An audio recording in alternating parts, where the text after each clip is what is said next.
Assalamualaikum warahmatullahi wabarakatuh. Perkenalkan, nama saya Riam Amalia dengan NIM 511230045. Video ini dibuat untuk memenuhi tugas UAS mata kuliah data mining. Nah, sebelum kita ke pembahasan selanjutnya, di sini saya akan menjelaskan apa itu data mining, linear regresi, dan rumus yang digunakan. Di sini saya akan menjelaskan mengenai apa itu data mining. Data mining adalah proses mencari pola atau informasi dari data yang besar untuk pengambilan sebuah keputusan. Dan selanjutnya ada pengertian mengenai regresi linear sederhana. Apa sih regresi linear sederhana? Regresi linear sederhana adalah metode statistik yang digunakan untuk mengetahui hubungan antara satu variabel bebas atau X dan satu variabel terikat atau Y. Pada pembahasan kali ini saya menggunakan rumus Y sama dengan A plus BX. Nah, di sini kita ada studi kasus untuk mengetahui pengaruh jam belajar terhadap nilai ujian siswa. Di sini kita memiliki dua tabel. Yang pertama ada tabel jam belajar siswa yaitu X dan nilai ujian siswa yaitu Y. Di sini bisa kita lihat betapa berpengaruhnya jumlah jam belajar siswa terhadap nilai ujian. Terlihat bahwa semakin banyaknya jam belajar siswa akan semakin tinggi pula nilai ujian yang didapat. Selanjutnya kita ke tahap analisis data. Di sini pada analisis data yang pertama ada variabel independen. Variabel independen X adalah variabel yang mempengaruhi variabel lain. Di kasus ini, variabel independen X adalah jumlah jam belajar siswa. Selanjutnya ada variabel dependen atau Y, adalah variabel yang dipengaruhi oleh variabel lain. Di kasus ini, dependen Y adalah nilai ujian siswa. Untuk poin selanjutnya ada tujuan penggunaan regresi linear sederhana, di mana regresi linear sederhana ini digunakan untuk mengetahui hubungan dan pengaruh antara jumlah jam belajar terhadap nilai ujian siswa. Nah, selain itu, regresi juga digunakan untuk memprediksi nilai ujian berdasarkan jumlah jam belajar tertentu. Nah, sekarang kita lanjutkan ke perhitungan manualnya. Di sini ada tabel perhitungan regresi, ada jam belajar atau X, nilai ujian atau Y, dan X kuadrat juga XY. Di mana X kuadrat ini didapat dari nilai X yang dikuadratkan seperti 1 dikuadratkan, 2 dikuadratkan, 3 dikuadratkan, 4 dikuadratkan, 5 dikuadratkan, dan seterusnya sampai data terakhir.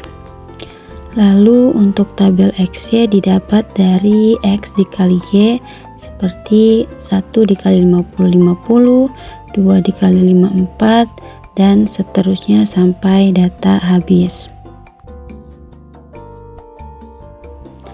Kita lanjutkan ke penjumlahan dari setiap tabel. Nah, kita dapatkan jumlah ini dari tiap penjumlahan tabel yang kita miliki sebelumnya ini.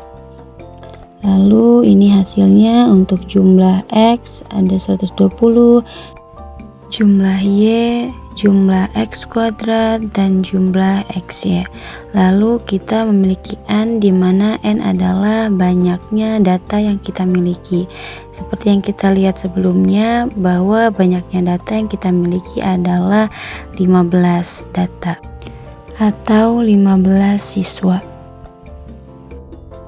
Kita lanjutkan ke perhitungan selanjutnya.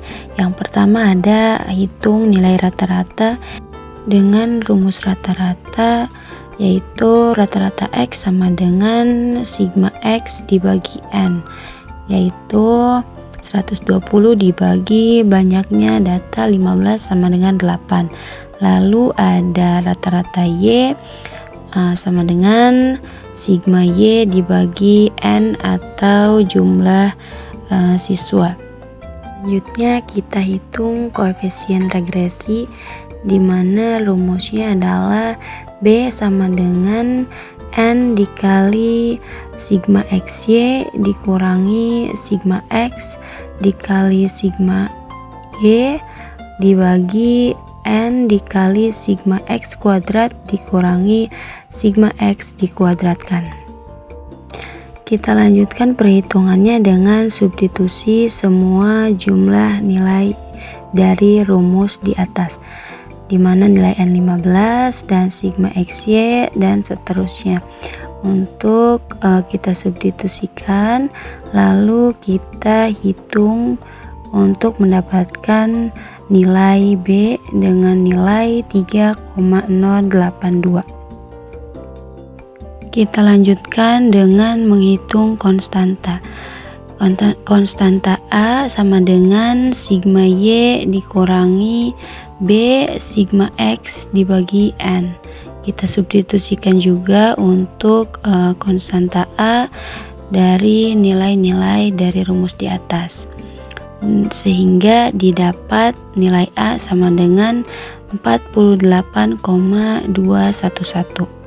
Selanjutnya kita hitung persamaan regresinya dengan rumus Y sama dengan A plus BX.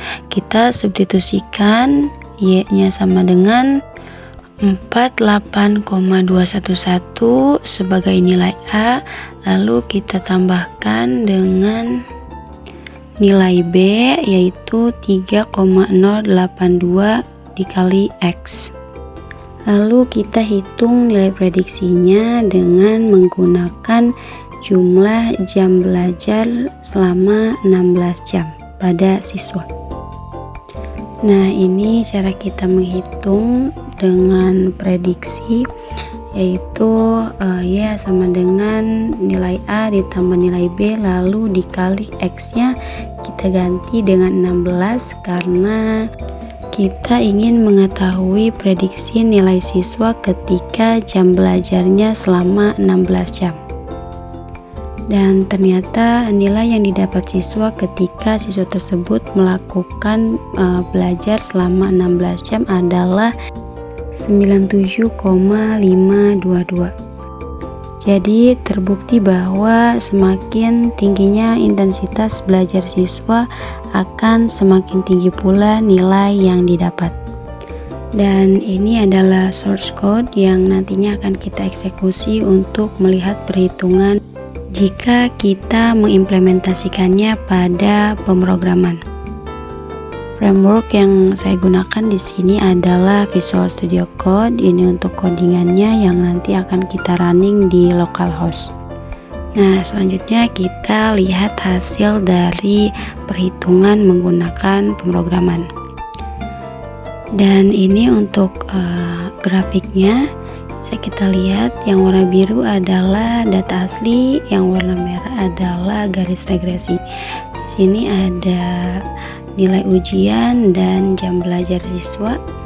Lalu kita lihat hasil perhitungannya sesuai dengan perhitungan manual. Nilai konstanta A, koefisien regresi, juga persamaan regresi. Untuk jam belajar juga prediksi nilai ujian sudah sesuai dengan perhitungan manual yang kita lakukan.